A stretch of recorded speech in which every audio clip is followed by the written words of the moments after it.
keselamatan dan kesehatan, sehingga pada pagi hari ini kita kembali hadir bersama kita semua. Ya, mudah-mudahan ada manfaatnya. Ya, sekarang pada hari ini kita akan membuat keyakinan kelas. Membuat apa, Nana? Keyakinan kelas. Membuat keyakinan kelas. Ya. Apakah di kelas ini Bapak Ibu wali kelasnya sudah buat keyakinan kelas? Belum. Nah, sekarang kita akan membuat keyakinan kelas. Nah, keyakinan kelas ini adalah apa yang diinginkan, yang diharapkan oleh siswa di kelas. Ya. Salah satu contohnya anak-anak, ya. Yang pertama, ini salah satu contoh. Kalian pasti ingin membuang sampah pada tempatnya, ya. Kenapa? Nah, tentu kita semua tidak menginginkan kelas itu kotor. Kalau kotor nyaman nggak? Tidak. Berarti apa yang harus kita lakukan supaya kelas itu bersih? Membuang sampah pada tempatnya. Nah, berarti apa yang kalian inginkan? Membuang sampah pada tempatnya. Di samping itu supaya bersih, apa yang harus kita lakukan di samping membuang sampah pada tempatnya? Komisaris harus bekerja sama. Oh ya, bergotong royong, saling membantu. Itu ya, kita saling membantu. Ya. Bekerja ketika ada komisaris, jadwal komisaris. Dengar deh. Ya, sekarang kita akan membuat kesepakatan atau kita membuat kelas, ya. Yeah.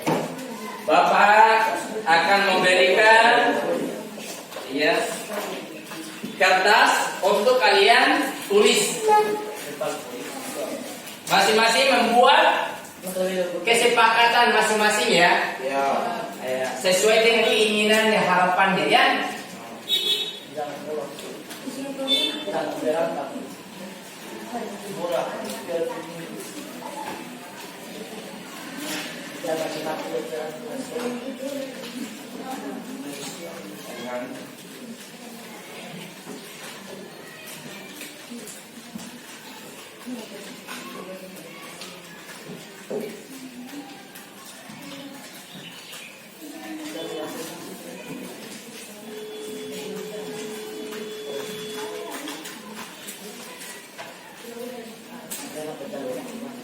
Nah, di kertas itu Pak Guru harapkan tuliskan apa yang kalian inginkan di kelas ini. Ya. Apa yang kalian harapkan. Ya, pada saat belajar, salah satu contoh tadi membuang sampah pada tempatnya. Ya. Tidak berkelahi, menghormati guru. Itu ya. Banyak, ya. Ya, bekerja sama. Ya, silakan berdoa sebelum belajar. Nah, bisa, ya. Itu harus muncul pada dirinya, ya, keyakinannya, ya. Tidak ada paksaan, pasti ada harapannya, keinginannya, ya. Silakan dicatat. Satu saja.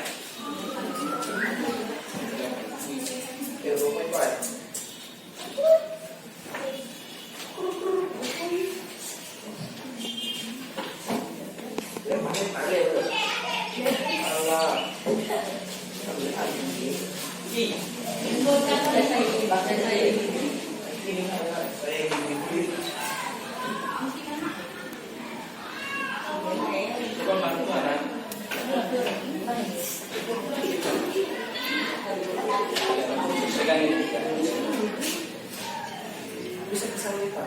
Nggak bisa. Bisa sama Pak.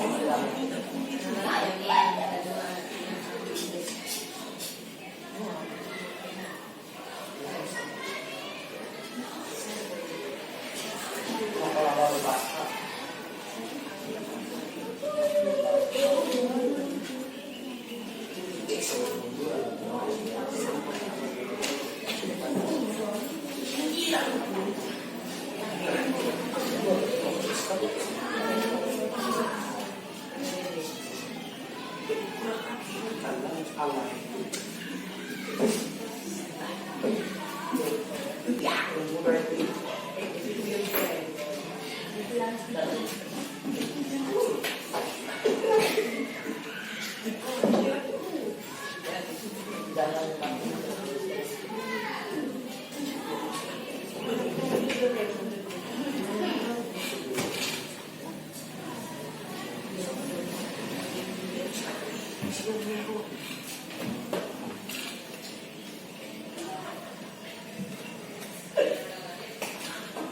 Sudah nggak ya?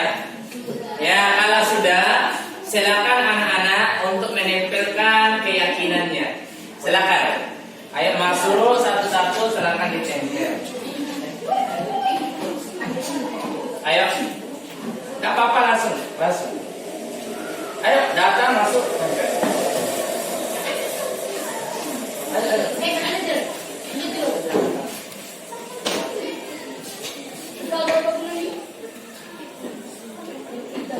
Terbalik.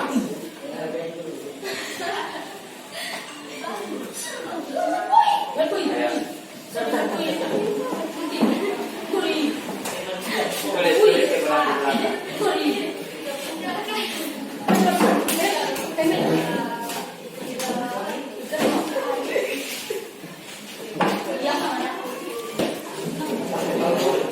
Ayo.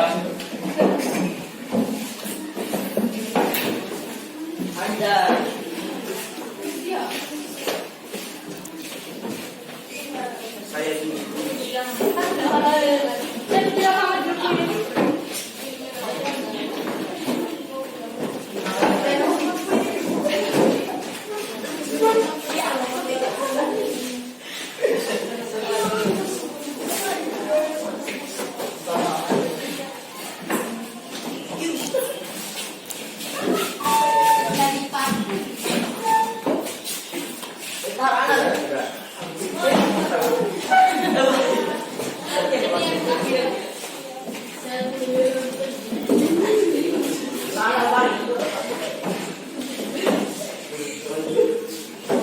Oke, sudah.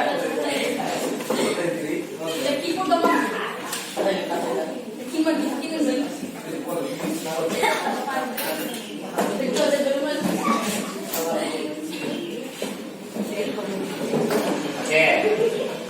Sudah semua ya? Ya, keyakinan kelas yang kalian buat itu tentu muncul pada diri kalian sendiri ya. Ya, sekarang Pak Guru mau minta satu orang untuk membaca ya keyakinan kelas yang kalian inginkan. Ya, siapa yang bisa membantu? Ayo, Sherly silakan. Dibaca saja ya. Semua yang ditulis temannya dibaca saja.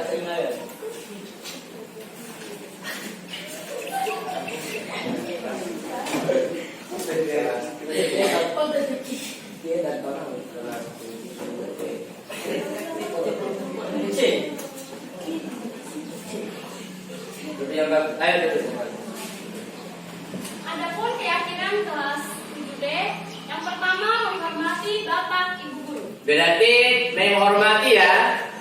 Keyakinan yang kita harapkan di kelas ini menghormati ya guru. Oke, menghormati ya. Oke, lanjut. Yang kedua, melakukan piket sesuai jadwal. Ya, mengerjakan piket.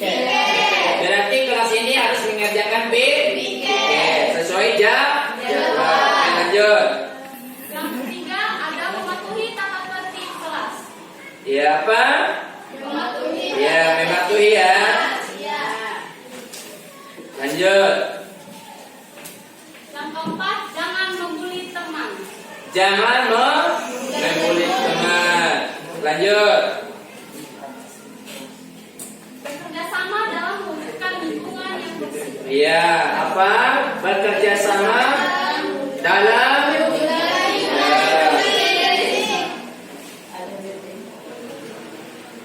Membuang sampah pada tempatnya. ya membuang sampah pada tempatnya. Lanjut. Terus menghargai teman. Menghargai Teman. Bagus. Lanjut. Yang ke-8, datang sekolah tepat waktu. Datang sekolah tepat.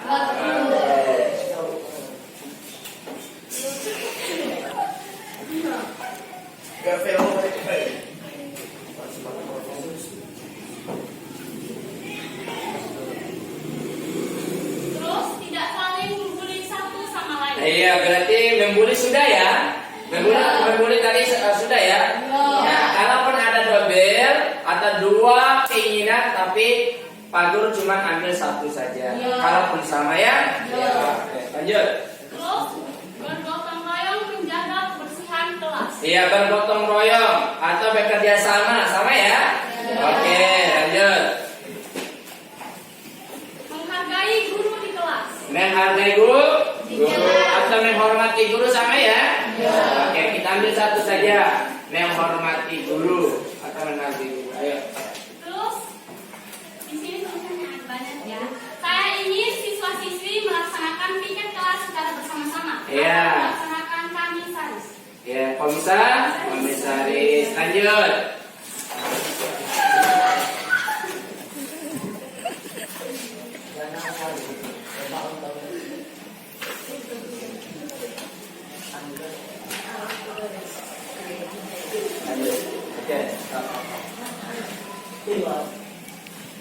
Terus demikian pembahasan kami, sekian dan terima kasih. Ya, tepuk tangan dulu.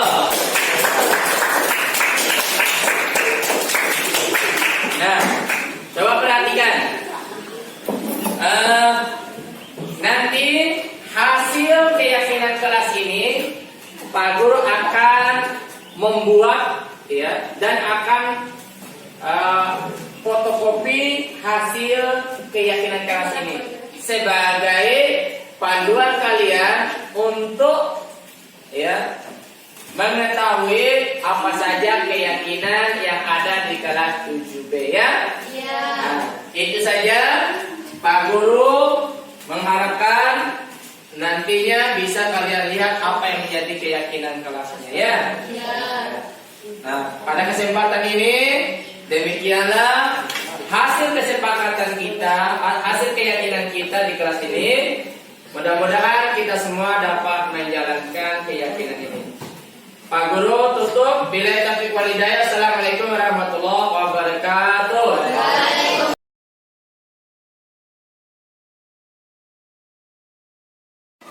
Ira, Iya, Pak.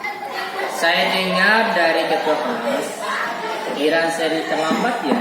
Iya, Pak. Menurut ingat kamu, sudah berapa kali Ira terlambat?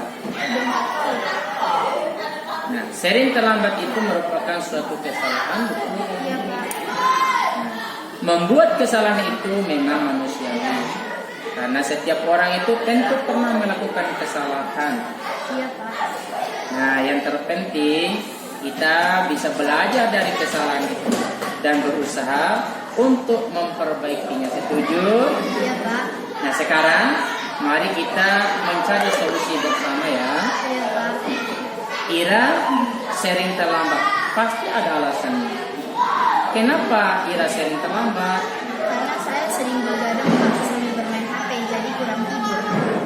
Oh, kalau begitu, kamu tahu nggak keyakinan kelas yang sudah kita sepakati? Tahu, Pak? Kalau terlambat datang sekolah sesuai dengan keyakinan kelas kita tidak? Tidak, Pak. Menurut kamu, keyakinan kelas apa yang sudah kamu melanggar? Disiplin, Pak. Menurut kamu disiplin itu penting nggak? Karena disiplin membuat saya hadir tepat waktu untuk menghargai waktu. Betul sekali. Menghargai waktu itu penting dan sangat bermanfaat bagi kita. Yang pertama, kita bisa menghargai orang lain di sekitar kita. Pekerjaan tidak menumpuk, kita juga melatih rasa kepedulian. Iya, Pak. Saya menyesal sudah sering terlambat. Saya mohon maaf, Pak. Ya, sikap yang sangat baik yang sudah kamu lakukan dengan cara meminta maaf. Menurut kamu, apa yang kamu lakukan supaya tidak datang terlambat lagi di sekolah? Saya akan tidur lebih cepat dan tidak begadang lagi agar tidak datang terlambat lagi di sekolah. Nah, baik. Kamu sudah menemukan solusinya ya. Guru akan bekerja sama dengan orang tua agar kamu tidak terlambat lagi anak. Nah sekarang Ira bisa masuk kembali. Silakan.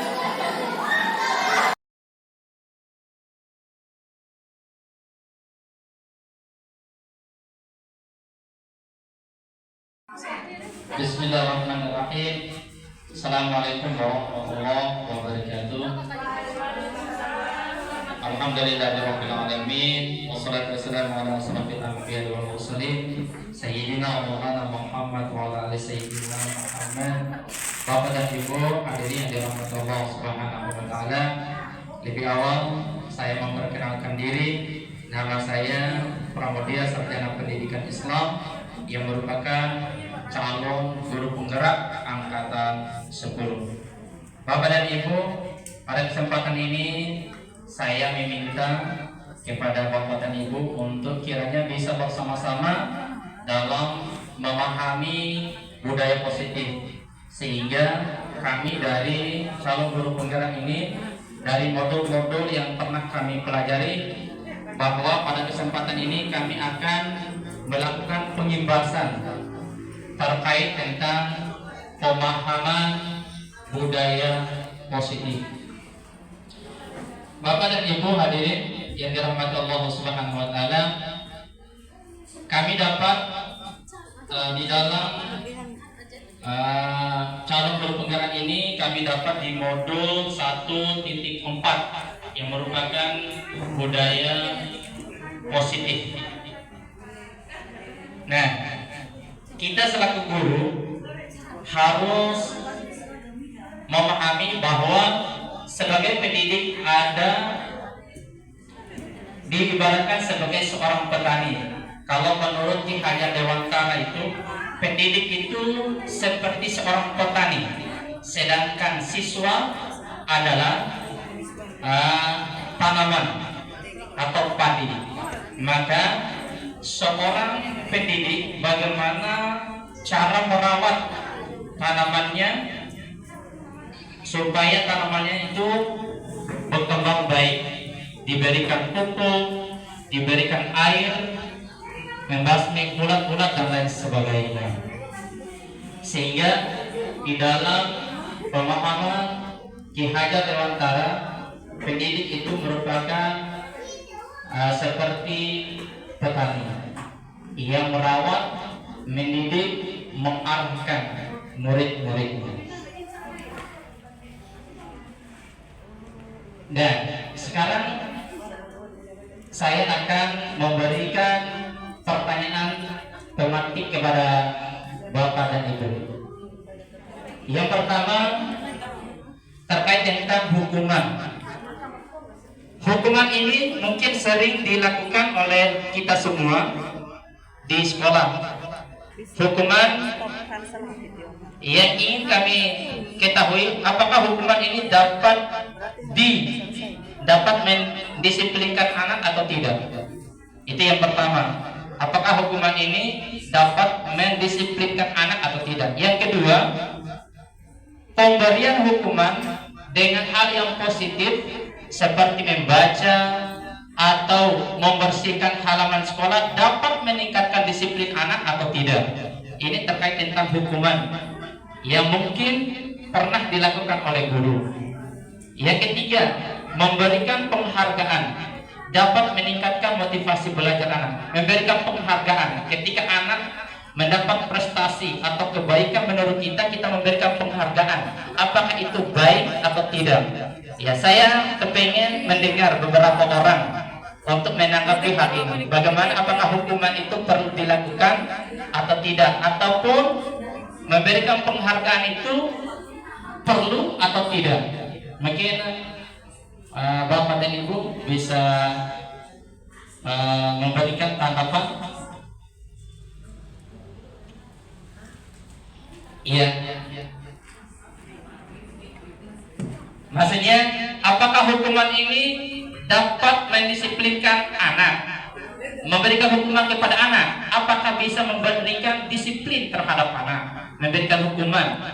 Ya, contohnya contohnya kalau terlambat kita beri hukuman untuk membersihkan lingkungan kelas atau membersihkan WC. Apakah hal itu baik atau tidak menurut Bapak dan Ibu? Ya, coba. Iya. Ya, menurut saya sangat setuju dan itu sangat baik karena dengan memberikan hukuman siswa bisa disiplin dalam melaksanakan proses belajar mengajar, proses belajar pembelajaran di sekolah. Tapi hukumannya ya bersifat positif lah, seperti memberi tugas. Iya. Baik, terima kasih banyak. Satu lagi. Iya, enggak apa-apa, ayo. Ya, satu lagi. nih Ibu. Ya, silakan Ibu Murni. Assalamualaikum warahmatullahi wabarakatuh. Kalau menurut saya, kalau di dalam kelas ini untuk memberikan efek jerah pada siswa itu supaya siswa tidak mengulangi lagi hal yang sama ataupun tidak nurut pada kita. Jadi kalau menurut saya supaya ada efek jerahnya, misalnya memberikan minus nilainya dikurangi. Kemudian selain itu mungkin kita panggil. Misalnya ada beberapa siswa di dalam kelas itu yang agak nakal ketika kegiatan KBM berlangsung. Anak-anak yang kita tandai tadi bisa kita panggil di ruangan khusus untuk memberikan pembinaan. Jadi dalam arti kita dari hati kita berbicara kepada anak ini supaya dia tidak mengulangi hal yang sama, supaya nilainya tidak akan dikurangi. Mungkin cara seperti itu bisa kita lakukan supaya anak-anak bisa disiplin. Mungkin itu saja. Assalamualaikum warahmatullahi wabarakatuh. Iya. Waalaikumsalam warahmatullahi wabarakatuh.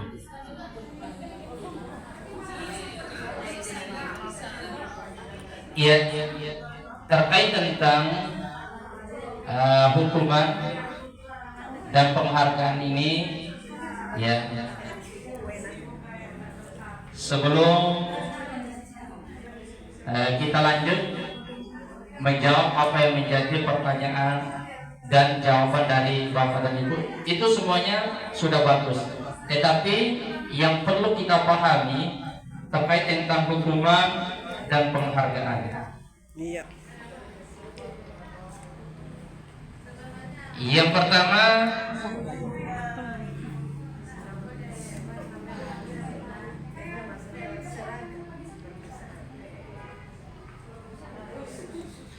kita akan mempelajari dulu terkait tentang teori motivasi, hukuman, dan penghargaan serta restitusi. Nanti akan muncul jawabannya, Bapak dan Ibu. Setelah Bapak dan Ibu memahami materi ini, insya Allah akan menjawab apakah hukuman itu diperbolehkan atau penghargaan itu diperbolehkan. Nah, sekarang terkait tentang hukuman, ya, teori motivasi perilaku manusia itu, motivasi manusia itu dia lakukan karena adanya motivasi dari eksternal, berarti di luar. Di luar, contohnya memberikan hukuman tadi, memberikan hukuman, dia melakukan sesuatu lalu diberikan hukuman. Setelah diberikan hukuman, maka dia kembali sadar. Namun setelah selesai melaksanakan hukuman, tentu anak itu akan kembali melakukannya, karena mereka melakukan dan tidak melakukan itu karena didasari karena hukuman. Itu dasarnya. Yang kedua terkait tentang penghargaan. Nanti kalau kita memberikan sebuah penghargaan kepada anak yang memiliki kita anggap sesuatu hal yang lebih kepada anak, kita berikan sebuah penghargaan. Itu merupakan sebuah hukuman sebenarnya. Ya. Seharusnya itu kita memunculkan sebuah motivasi itu dari dirinya, bukan karena dari luarnya. Ya. Kalau kita ada hukuman atau motivasi dari luar, contoh kita memberikan penghargaan anak yang memiliki prestasi. Ketika mereka belajar, pasti ada angan-angan untuk mendapatkan sebuah penghargaan nantinya. Tidak ada yang muncul dari dalam dirinya. Nah, kalaupun tidak ada penghargaan, nanti akan terbunuh dengan sendirinya motivasi itu, karena memang tidak ada penghargaannya. Ya. Begitu juga hukuman. Hukuman anak bisa rajin karena takut akan hukuman sebenarnya, bukan karena muncul dalam dirinya yang biasa disebut motivasi internal. Iya. Mereka lakukan itu karena ada hukuman. Kalaupun tidak ada hukuman, pasti mereka akan kembali melakukan hal yang sama. Maka seharusnya hukuman dan penghargaan itu kita seharusnya dihilangkan. Bagaimana kita menanamkan motivasi itu muncul dalam dirinya. Itu intinya, supaya akan bertahan lama itu. Kalau hukuman dengan penghargaan itu cuma hanya sementara saja. Ketika mendapat hukuman, ketika mendapatkan penghargaan itu aja, tidak ada muncul pada dirinya. Itu namanya motivasi internal. Seharusnya kita berusaha bagaimana memunculkan motivasi internalnya di dalamnya, dalam dirinya, ya. Sehingga menurut Ki Hajar Dewantara, menurut Ki Hajar Dewantara ini, merdeka itu artinya tidak hanya terlepas dari perintah, akan tetapi juga cakap buat memerintah dirinya. Bagaimana dia bisa memerintah dirinya, bukan orang lain yang memerintahnya. Bukan orang lain yang memerintahnya, tapi dirinya yang memerintahnya. Nah, kalau ditekan dari dirinya, maka akan bertahan lama, bahkan selama-lamanya. Kalau ditekan dari luar, diberi hukuman, berarti hal itu akan sementara saja.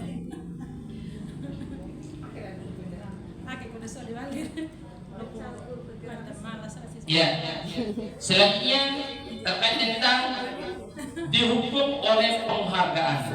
Nah, dan seterusnya ini sudah dijelaskan.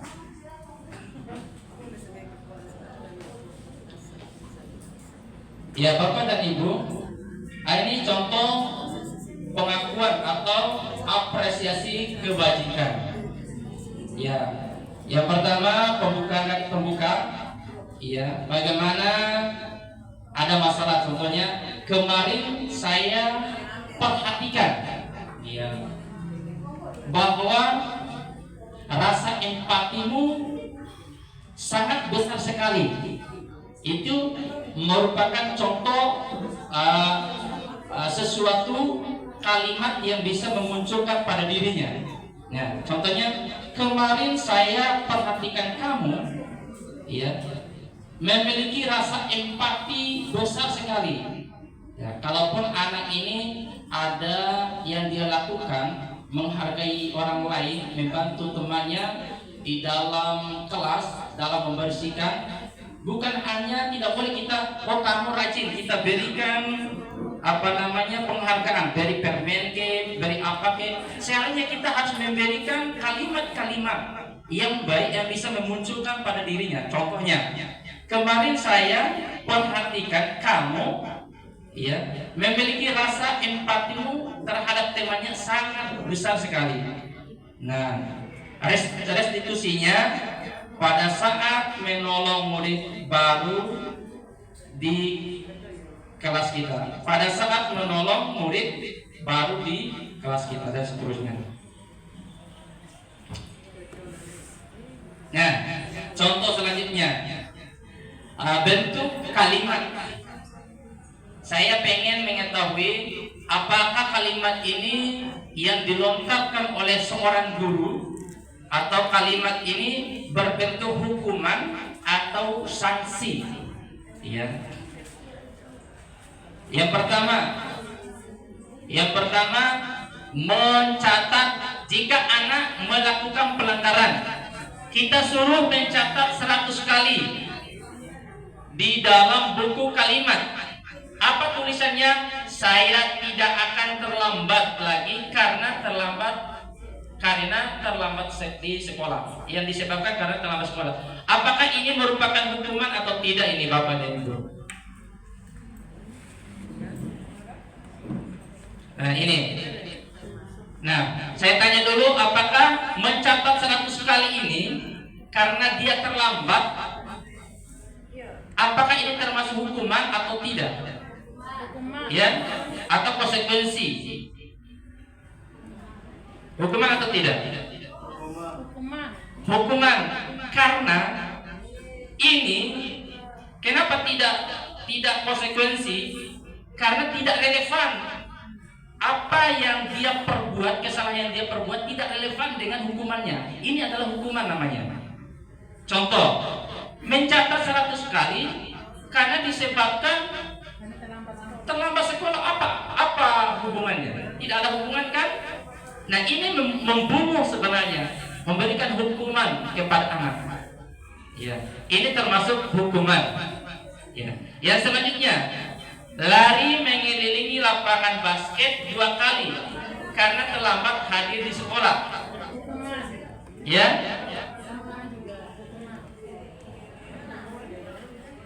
Hukuman atau tidak?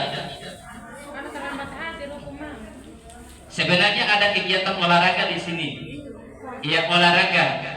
Pada saat olahraga, pasal putih ya. Iya. Dia ini lari mengelilingi lapangan basket karena terlambat hadir di sekolah dalam kegiatan olahraga. Iya. Olahraga, apakah hukuman atau konsekuensi? Iya, konsekuensi. Karena olahraga dengan lari itu iya ada hubungannya. Ya, dan seterusnya. Selanjutnya, murid diminta untuk push up 15 kali karena tidak menggunakan masker ke sekolah. Tidak masker, baru di apa nih? Push up. Hukuman atau tidak? Oke, ada yang bilang hukuman. Dan selanjutnya ya, kita lihat. Ya, hukuman, konsekuensi dan seterusnya. Ya, lanjut ya. Nah, kita kembali kepada restitusi. Apa itu restitusi? Restitusi adalah proses menciptakan kondisi bagi murid untuk memperbaiki kesalahan mereka sehingga mereka bisa kembali pada kelompok mereka dengan karakter yang lebih kuat.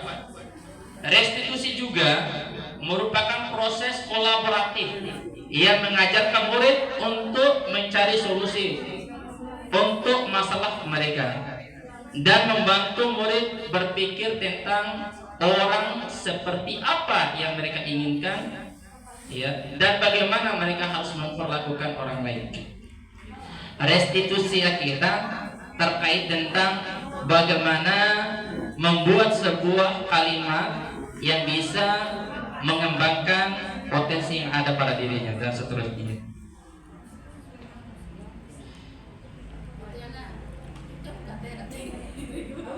Ya. Nah, di sini ada 9 ciri-ciri restitusi. Yang pertama, restitusi itu bukan untuk menebus kesalahannya, ya, namun untuk belajar dari kesalahannya. Yang kedua, memperbaiki hubungan. Yang ketiga, tawaran bukan paksaan. Yang keempat, restitusi menuntut untuk melihat ke dalam diri. Yang kelima, restitusi mencari kebutuhan dasar yang mendasari tindakan. Yang keenam, restitusi diri adalah cara yang paling baik. Restitusi fokus pada karakter bukan tindakan. Restitusi fokus pada solusi. Restitusi mengembalikan murid yang berbuat salah pada kelompoknya. Ya, Bapak dan Ibu yang kami hormati, ya, selanjutnya terkait tentang keyakinan kelas. Keyakinan kelas ini kalau di kelas ada namanya apa namanya itu? Ya kesepakatan kelas. Ya kalau di guru penggerak itu namanya keyakinan kelas. Kita tanamkan hal-hal yang baik itu menjadi keyakinan mereka untuk menanamkan hal-hal yang positif pada dirinya yang setiap hari mereka lakukan dan diperhatikan. Ya.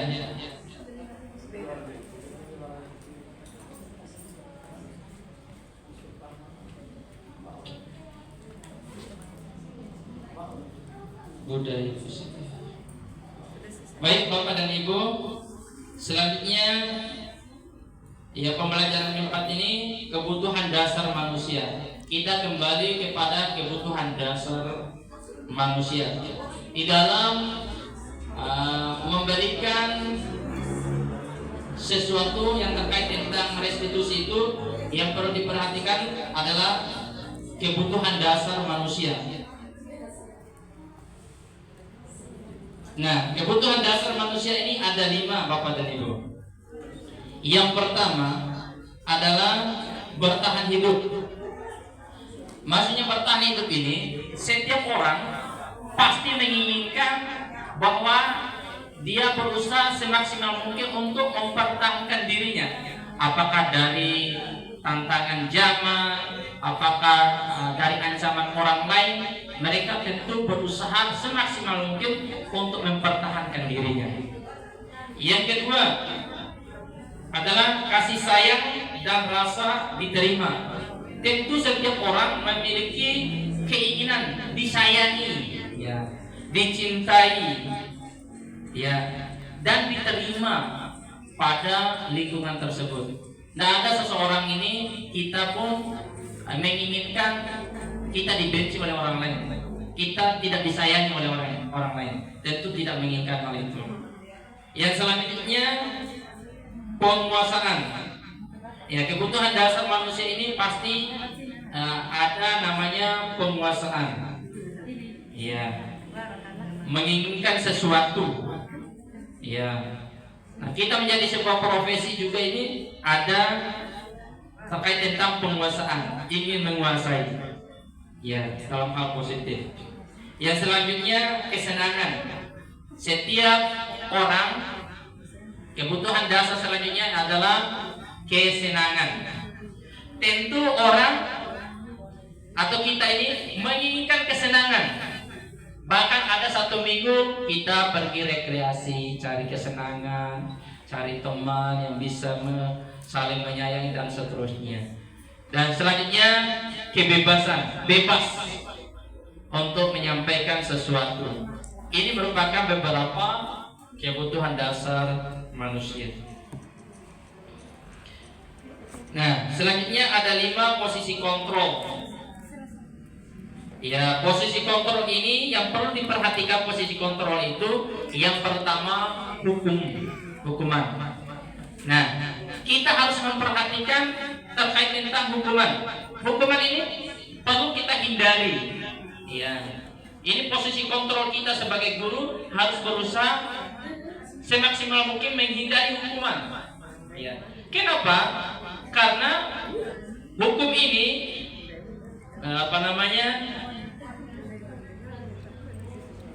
menunjukkan untuk menyakiti atau menyindir, bisa menyakiti orang, bisa menyindir orang karena dari kata-kata hukuman. Ya, menyakiti. Contoh tadi saya sudah jelaskan, siswa yang terlambat, ya, siswa yang terlambat ini kita berikan hukuman. Nah, maka tentu bentuk hukuman itu pasti akan menyakiti anak nantinya. Dan selanjutnya adalah posisi kontrol yang kedua, membuat orang merasa bersalah. Ya, jangan sampai kita membuat sebuah tindakan yang membuat seseorang itu merasa bersalah. Ya. Yang selanjutnya, ya, sebagai teman. Ya. Ya, posisi kontrol selanjutnya pemantau, dan posisi kontrol selanjutnya adalah manajer. Seharusnya yang perlu kita terapkan di sini sebagai guru, jangan sebagai penghukum, iya, jangan membuat seseorang itu merasa bersalah, nah dan seterusnya. Tetapi kita harus berusaha semaksimal mungkin untuk menjadi manajer. Manajer ini membuat sesuatu tidak merasa atau memunculkan nilai-nilai positif pada dirinya, ya, tidak menghukum, tetapi bagaimana kita berusaha semaksimal mungkin membuat suatu buah kalimat, kata-kata, tindakan yang memunculkan pada dirinya adalah nilai-nilai positif. Itulah manajer.